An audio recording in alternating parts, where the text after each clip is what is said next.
All right. Hi, my name is Kyee Young, and I'm a doctoral candidate here at the Kent School of Social Work. I'm joined by Javoughn and Molly, who are also students here at the Kent School. So what I want to talk about today, y'all, is I just want to give you a scenario. What would you do if you were in the classroom and someone says to Javoughn, "When I see you, Javoughn, I don't see color. I just see you as a person." How would you respond to that? Javoughn? So, hello, I'm Javoughn Brown Lewis, graduate student at Kent in the MSSW and MSCFT dual degree program. And if that was to happen to me, um, I would have the conversation that I would first have a conversation with the person and explain to them the concept of identity.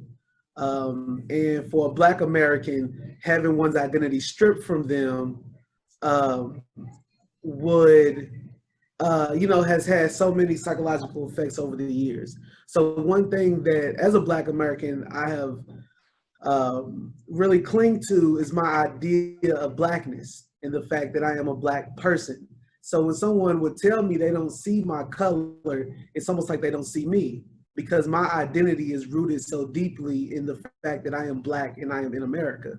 So I would have that conversation and also discuss a book like White Fragility from Robert DiAngelo and how the conversation, people want to erase race to make themselves feel better about the concept of it and how it's come to be. So I would introduce literature and tell them to read stuff like that because I could spend all day lecturing them, in which I would not feel like doing. But I think it's my duty to at least offer some type of text for them to read, not just hit them with some stuff and then just go about my merry way. Lead them to the water. And if they drink, they drink. If they don't, at least I did my part. So it sounds like you're saying that if someone were to say that to you as a person of color, you would feel like them saying that they don't see your color is them not seeing your struggle, which is in turn not seeing you as a full person. Yes. But also, when they say it, I wouldn't be like offended because I know that type of concept is learned behavior. And that type of ideology is so that white people feel better about themselves so they don't have to see me as a person or me as a Black person. They rather just say, oh, we're all people. But in reality, that's really not it. I think Kimberly Crenshaw will really speak on how intersectionality is at the forefront of all of us. It is who we are, and we can't just start deleting parts of us to make people comfortable because that's not how life works. What do you think, Molly? So, building on that, this is a conversation that I've had recently with someone. And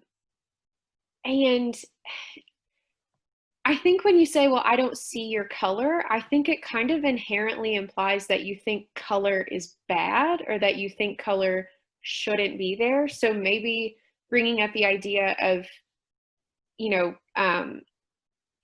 your race does not make you inherently less of a person. Being a person of color, being an Indigenous person, being a Black person, that doesn't negate your worth as a person. That doesn't take away from your personhood.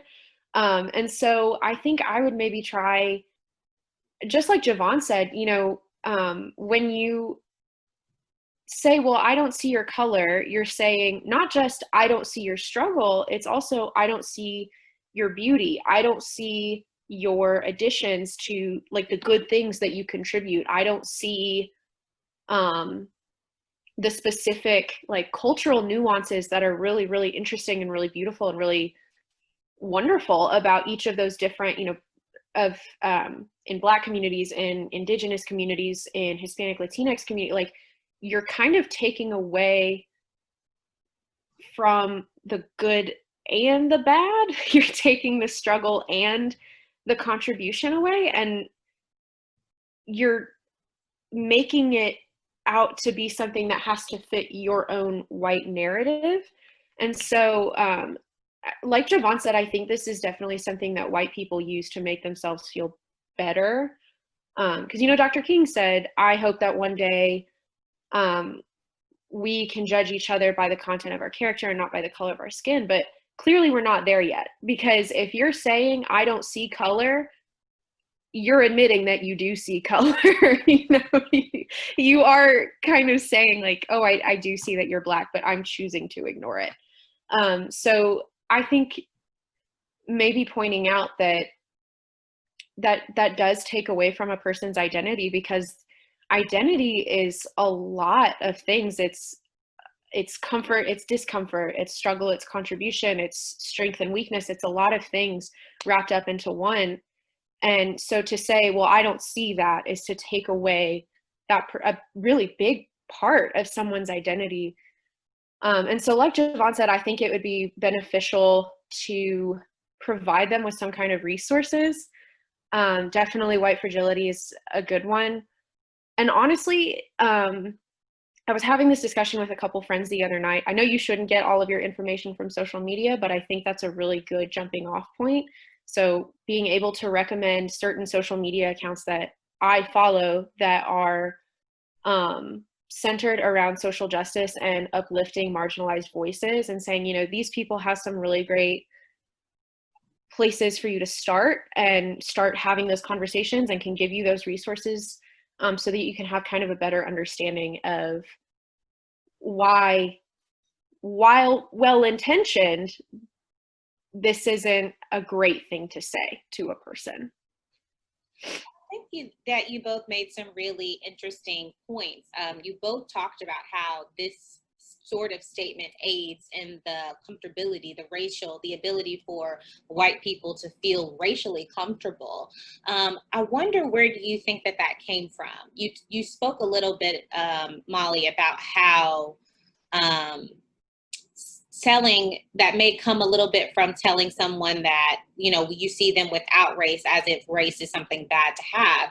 And Robin DiAngelo, both of you mentioned white fragility. She spoke a little bit about how white people see themselves as being without race, as sort of being quote unquote white bread, as being like the norm, as not having, you know, basically any race or any culture, basically. And so do you think that when people are saying this, they're actually trying to bring everyone else to where they are, or where do you think that that's coming from?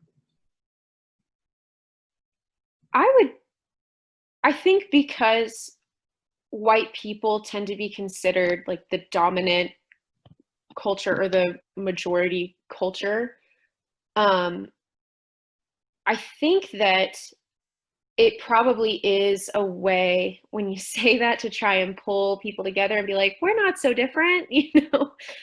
We're very similar. We're a lot more similar than you think. And so I do think it's a way to try and bridge that divide, but it can actually end up being more divisive, because you're saying you're only worthy to me if you look, talk, speak, act like me, and you have the same values as me. And so I think that's very much something that I think about, like the identity of the dominant a lot. Or, you know, like, you don't have to think about, when you're a white person, you walk into a room and you just see a lot of other white people, it's like, oh, whatever, like, you don't even think about it.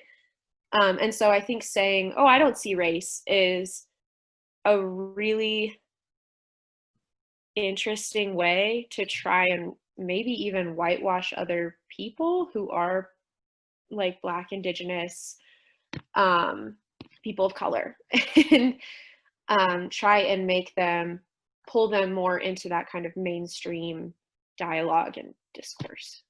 That's really interesting. I mean, I never thought about it as a form of whitewashing, which we do know has occurred many, many times throughout history. What do you think? This conversation, I feel like we're tiptoeing into privilege and unpacking the invisible knapsack. And that, I think that'll be another way that another thing that I would bring up in the conversation, the amount of privilege that a white person would have to say they don't see color. Because we know with racial battle fatigue, Black and brown and indigenous people, they have to see color out of for survival, you know. So yeah, I can't just say everything Molly said, but everything Molly just said.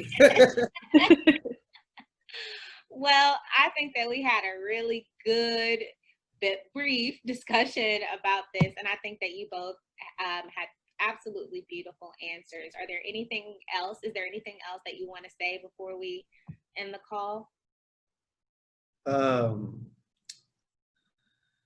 Arrest the killers of Breonna Taylor. I know it's real. I think that's one thing to say. Also within Kent, Molly, what program are you in? So I'm still in undergrad. I'm going into my senior year of the BSW program. Okay, all right. I think it's really imperative. We've had these conversations at where was we at? We was somewhere. We had a town hall meeting about social justice education in Kent, and a lot of my peers expressed that it was absolutely terrible, and we needed to do better as a university.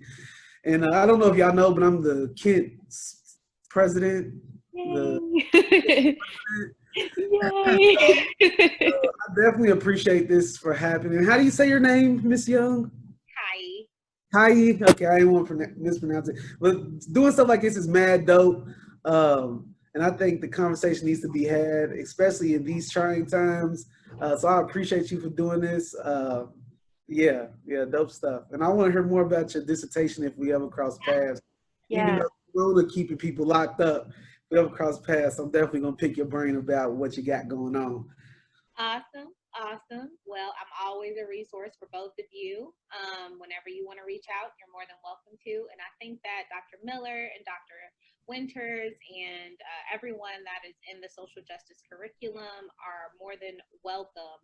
You know, would love to hear your feedback at any given time. So with that, I will go ahead and disconnect the call. All right. Thank you. Everybody later.